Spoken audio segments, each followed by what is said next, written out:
नमस्कार विद्यार्थी मित्रों। ऑनलाइन तासिका के माध्यम से मैं आपका यहाँ पर स्वागत करता हूँ। आज हम इस तासिका के अंतर्गत होरी इस नाटक को लेकर अगली चर्चा जो है यहाँ पर करने वाले हैं। प्रथम वर्ष के ऐच्छिक हिंदी के विद्यार्थियों के लिए, जैसा मैं पहले आपको बता चुका हूँ, जो 3 नाटक है, होरी, अलख आज़ादी की और विजय पर्व, इसमें से होरी यह नाटक हमने अपने तासिका के लिए चुना है और इस नाटक को लेकर पिछले 1-2 तासिकाओं से हम बात कर रहे हैं। पिछले तासिका में मैंने आपको यहाँ पर बताया था कि होरी इस नाटक के जो रचयिता है विष्णु प्रभाकर जी, इन्होंने होरी नाटक के माध्यम से प्रेमचंद जी के गोदान के केवल उन्हीं पात्रों को यहाँ पर लिया है जो अलग विषय को लेकर यहाँ पर अपनी एक महत्वपूर्ण भूमिका निभाने की कोशिश कर सकते हैं, ऐसा विष्णु प्रभाकर जी को लगा, इसलिए इस पर उन्होंने लेखन किया है। तो अब इस नाटक में मुख्य रूप से, जैसा हम पहले बता चुके हैं, होरी यह इस नाटक का नायक है। होरी इस नाटक का मुख्य पात्र है और इस नायक के, इस पात्र के सहचार्य के लिए, सहचारिणी के रूप के माध्यम से हम उसकी पत्नी धनिया को देखते हैं। धनिया और होरी यह इस नाटक में प्रस्तुत किए हुए 2 मौलिक ऐसे पात्र हैं। इन पात्रों के साथ में इनके परिवार के अन्य सदस्य भी आ जाते हैं, जैसे कि रूपा है, सोना है, होरी का बेटा गोबर है। लेकिन होरी को केंद्र में रखते हुए जो प्रेमचंद जी ने बात की थी गोदान में, वही रास्ता विष्णु प्रभाकर जी ने भी इस नाटक में अपनाया है। होरी को ही प्रधान बताते हुए, मुख्य बताते हुए इस नाटक में वे ये बात बताने की कोशिश करते हैं कि होरी का वास्तविक जीवन क्या है, होरी मूलतः क्या है। होरी मूलतः क्या है, यह समझने के लिए हमें मूल रचना के रचनाकार को समझना बहुत ज़रूरी है और उसको लेकर हमने बात की है। जैसे प्रेमचंद जी की मैं बात यहाँ पर कर रहा हूँ।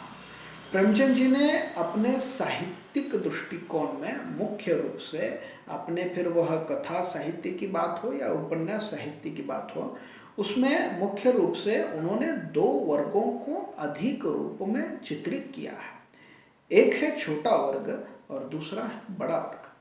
अगर इसको हम अलग से परिभाषित करें तो कह सकते हैं, एक शोषक है तो दूसरा शोषित है। इन 2 वर्गों को अधिकतम हम प्रेमचंद जी के साहित्य में देखते हैं। विष्णु प्रभाकर भी होरी को प्रस्तुत करते हुए इस वर्ग से अलग नहीं है। होरी उस वर्ग का प्रतिनिधित्व करने वाला पात्र है, लेखक कहते हैं विष्णु प्रभाकर जी, जो सामान्य है, जो सर्वहरा है, जो किसान है, जो आम है। ऐसे इस वर्ग का प्रतिनिधित्व करने वाला यह होरी किसान होने के बावजूद भी कभी किसी समय में मजदूर होकर जीता है। ऐसा क्यों? हमारे भारतवर्ष के किसानों की गाथा भी अगर इस होरी की गाथा कहें हम तो अलग नहीं होगा, क्योंकि प्रेमचंद जी ने गोदान के माध्यम से उत्तर भारत के किसानों की कहानी भले ही कही हो, या विष्णु प्रभाकर जी भी होरी के माध्यम से यहाँ पर किसानों की कहानी कह रहे हो किसी विशिष्ट परिवेश की, लेकिन ये किसान किसी विशिष्ट परिवेश के साथ में जुड़कर नहीं रहते हैं, वो पूरे भारतवर्ष के हो जाते हैं। ऐसे भारतवर्ष के जहाँ का किसान पूरी तरह से दबा हुआ है, दब्बू बना है, उसका शोषण हो रहा है। उसका शोषण उसी के गांव के बड़े बड़े जो लोग हैं, साहूकार, पटवारी, महाजन, उनके हाथों से उनका शोषण हो रहा है। एक प्रकार की यह 70-80 साल की जो कथा है, आज भी कहीं ना कहीं यहाँ पर हम लागू होती हुई देखते हैं। इसका मतलब यह है कि एक प्रकार से यह अर्वाचीन भारत की भी कहानी है, अर्वाचीन भारत के किसानों की भी कहानी है। ऐसा भी अगर कहे तो अलग नहीं होगा, क्योंकि आज भी कहीं ना कहीं हमारे भारत देश के ग्रामों में होरी पलता है। होरी मरता है, होरी किसान है, होरी मजदूर है। तो ऐसे एक होरी के जीवन की गाथा इस नाटक के माध्यम से जो बताई गई है उसको हम यहाँ पर देख सकते हैं। आज हम इस तासिका में होरी का चरित्र चित्रण जो है उसके कुछ गिने चुने मुद्दों को देखने वाले हैं। मित्रों, मैं आपको इस नाटक के अंदर आने वाले जो अलग अलग पात्र हैं, जिन पात्रों की बात हम बार बार कर चुके हैं, उन पात्रों के चरित्रों की कुछ विशेषताएं सबसे पहले यहाँ पर लेने वाले हैं। 2 अंकों का यह नाटक है। 2 अंकों के माध्यम से इस नाटक में विष्णु प्रभाकर जी ने जिन विषयों को प्रस्तुत करने की कोशिश की है कथा के माध्यम से, वो तो हम देखेंगे। उसकी संवेदना का स्पर्श तो हमें करना ही है, लेकिन पहले इस नाटक के अंतर्गत आने वाले जो चरित्र है उन चरित्रों को समझने का काम यहाँ पर हमें करना है। तो होरी का चरित्र हम यहाँ पर ले चुके हैं और होरी के संबंध में मैं आपको कुछ गिने चुने मुद्दों को बताने की कोशिश यहाँ पर करने वाला हूँ। सबसे पहले हमें होरी को समझते हुए ये समझना है कि होरी कौन है। तो एक वाक्य में इसका जवाब आ जाता है कि होरी किसान है।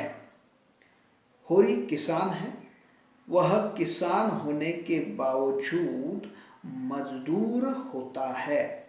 किसान से मजदूरी तक का जो सफ़र है होरी का, आप इस विष्णु प्रभाकर जी के होरी नाटक में देखोगे। इन दोनों के बीच के समय को, इन दोनों के बीच के घटना को, प्रसंगों को हमें इस नाटक में देखना है। लेकिन हम यहाँ पर चरित्र की बात कर रहे हैं, इसलिए सबसे पहले ये ध्यान रखो कि होरी एक किसान है। दूसरी विशेषता अगर होरी की हम देखें तो दूसरी विशेषता आ जाती है, होरी अत्यंत सामान्य, सरल, सहज, एक प्रकार से अगर कहे तो गांधीवादी विचारधारा का यह व्यक्ति है। हम यहाँ पर ये भी बात देख सकते हैं कि प्रेमचंद जी पर, उनके साहित्य पर गांधीवादी विचारधारा का जो प्रभाव था वो बहुत अधिक था। इसलिए उनके साहित्य में बहुत बार हम रचनाओं को पढ़ते वक्त में यह भी महसूस करते हैं कि कहीं ना कहीं आदर्श का, एक गांधीवादी विचारधारा का, उनके सिद्धांतों का, उनके तत्वों का बोलबाला कहीं ना कहीं दिखाई देता है। जिन तत्वों और सिद्धांतों में उनके पात्र कितना भी अन्याय क्यों ना हो, संयम की पराकाष्ठा पर चढ़े हुए दिखाई देते हैं। यहाँ पर होरी भी इसी प्रकार का पात्र है। बड़ा ही संयमी, बड़ा ही सहज, सुस्वभाव जिसको हम कहें, एक प्रकार से अगर कहे तो गौ के रूप में है, गौ माता जैसी होती है वैसे है। धनिया उसकी पत्नी बार बार उसको कहती भी है कि गौ के समान क्या अपना चेहरा बनाए हुए हो, क्या रहते हो, जरा तो संवेदना जगाओ अपनी, जरा तो अपने अंतर्मन को जगाने की कोशिश करो।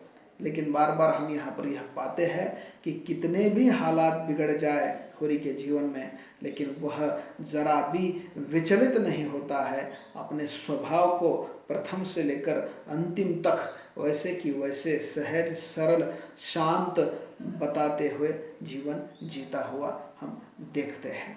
यहाँ पर होरी के इन 2 मुद्दों के साथ में हम यह भी देख सकते हैं कि होरी की एक मंशा है, उसकी एक महत्वाकांक्षा है जो कि इसके चरित्र का ही विषय है।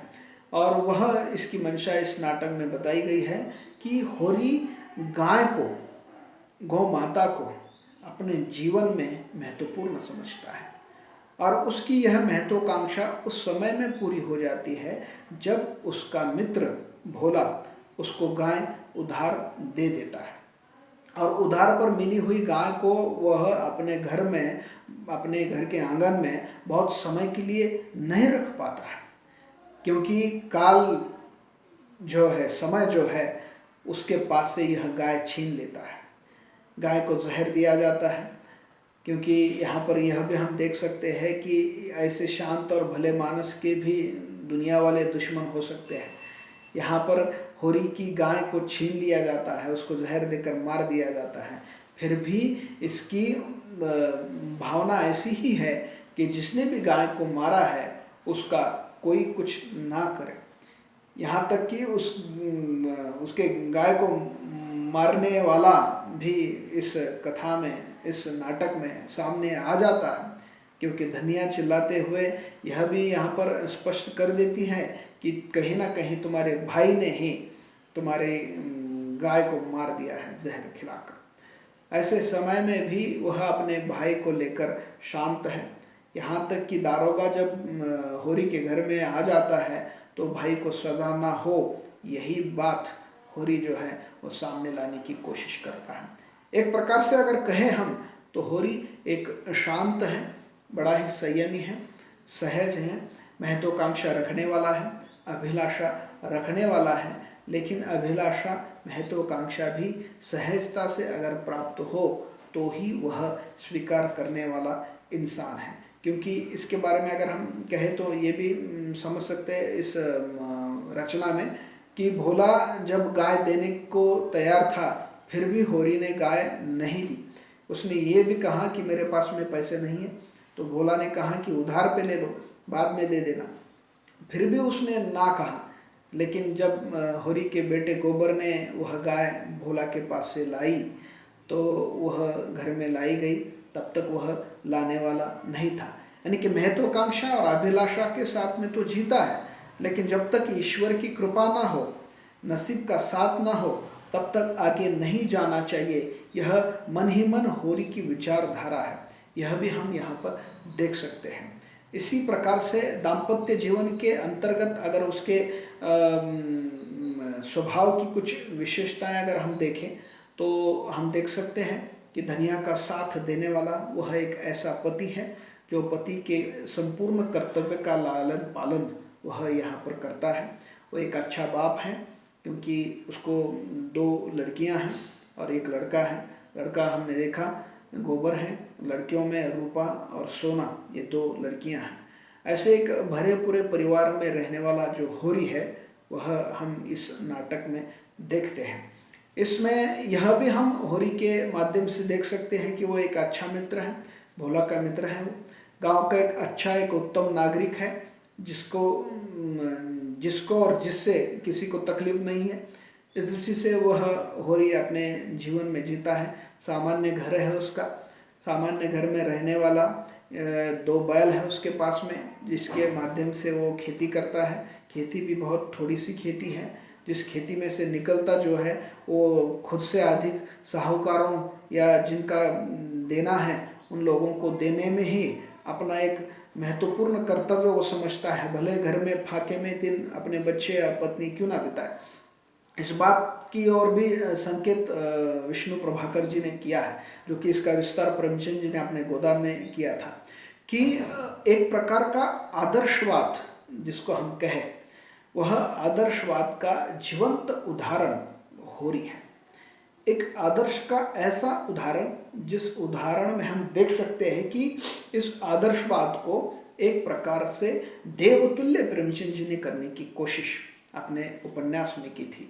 और यही आदर्शवाद विष्णु प्रभाकर जी ने भी होरी के इस चरित्र के माध्यम से कायम रखने की कोशिश की है। लेकिन यहाँ पर इस नाटक में भी प्रेमचंद जी के गोदान उपन्यास के समान में केवल आदर्शवाद नहीं है। जैसे गोदान में उन्होंने आदर्शवाद के साथ में यथार्थवाद लाने की कोशिश की थी, वैसे ही यहाँ पर विष्णु प्रभाकर जी ने भी इस नाटक में आदर्शवाद के साथ साथ यथार्थवाद की कोशिश की है। और यथार्थवाद का पात्र हम होरी का बेटा गोबर देखते हैं, जो गोबर शहर में जाकर पढ़ा लिखा और फिर वापस आया। वापस आने के बाद में जो पिता कर रहे हैं वो पूरी तरह से गलत है, ये धारणा उसके मन में हो जाती है और उस समाज के खिलाफ में वो विद्रोह कर देता है। इस समाज ने अपने परिवार को, अपने पिता को, अपनी माँ को, अपने बहनों को तकलीफ दी है। एक प्रकार से शोषितों का जो करुण गान है वह सहन नहीं करता है। एक प्रकार से इस व्यवस्था के खिलाफ में जाने की कोशिश जो है वह गोबर करता हुआ दिखाई देता है। इस दृष्टि से आदर्शवाद और यथार्थवाद इन 2 अंकों वाले नाटकों में भी हम यहाँ पर पाते हैं। होरी के चरित्र की अन्य विशेषताओं को भी हम देखेंगे यहाँ पर अपनी तासिकाओं के माध्यम से। फिलहाल होरी की इन कुछ महत्वपूर्ण विशेषताओं के साथ में इस तासिका को हम यहाँ पर संपन्न करते हैं। आगे हम होरी को लेकर या इस नाटक के अंतर्गत आने वाले अन्य पात्रों को लेकर बात करने वाले हैं। फिलहाल हम यहाँ पर रुकते हैं। आपने इस तासिका के माध्यम से आपने पाठ्यक्रम के घटकों को समझने का प्रयास किया है, इसलिए मैं आपका यहाँ पर धन्यवाद व्यक्त करता हूँ। नमस्कार।